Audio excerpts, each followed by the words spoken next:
Bonjour à tous, à l'affiche de ce vendredi, l'anti-Q5 d'Infiniti, vos couleurs de voiture préférées en 2017, Thomas Sisley à fond en Golf GTI Performance et en quoi roulent les joueurs du Real Madrid, élément de réponse à la fin de ce journal.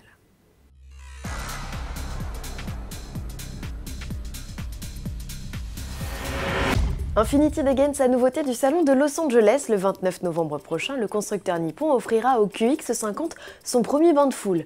Comparé au concept présenté au salon de Détroit en début d'année, ce futur rival des Audi Q5 et BMW X3 n'a quasiment pas changé. Évolution du concept QX Sport présenté au Mondial de Paris 2016, il faut avouer qu'il était particulièrement abouti.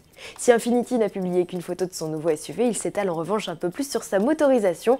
À son lancement, le QX50 sera proposé avec le bloc VCT que le constructeur a mis 2 décennies à mettre au point. Il s'agit d'un 4 cylindres 2 litres turbo à taux de compression variable. L'idée n'est pas nouvelle, mais Infiniti est le premier à l'introduire en série sur un modèle. Ce moteur de 272 chevaux pourra favoriser au choix performance ou efficience. Le QX50, on en reparle dès la semaine prochaine. Quelle est votre couleur de voiture préférée? Les Européens ne sont guère originaux pour la 7e année consécutive. Le blanc reste le choix de prédilection pour plus de 3 voitures sur 10. Le podium est complété par le gris et le noir. En France spécifiquement, c'est le gris qui arrive en tête, suivi du blanc et du noir. Le trio de teintes habille chez nous plus de 75% de la production. Ces coloris, on les retrouve en tête en Europe de tous les segments excepté celui des pick-up qui voit sur la 3e marche poindre une autre couleur, le rouge.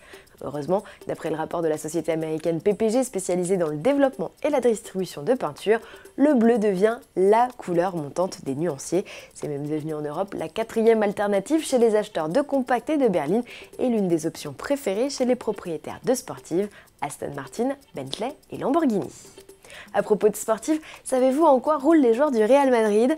On ne parle pas de leur garage personnel, qui pour certains est d'ailleurs bien étoffé, mais plutôt de leur voiture de fonction pour la nouvelle saison.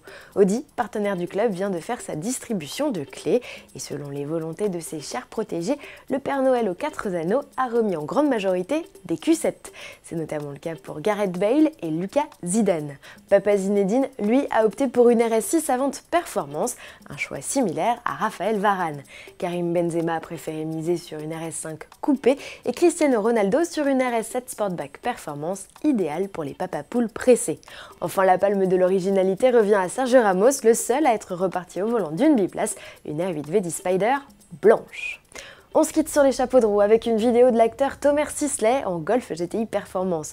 Pour assurer la promotion de sa compacte sportive de 245 chevaux et de sa flopée d'équipements, Volkswagen a fait appel à son ambassadeur pilote pour un court-métrage vitaminé. Pour l'apprécier en intégralité, rendez-vous sur la chaîne YouTube de Volkswagen France. Bon week-end à tous et à lundi.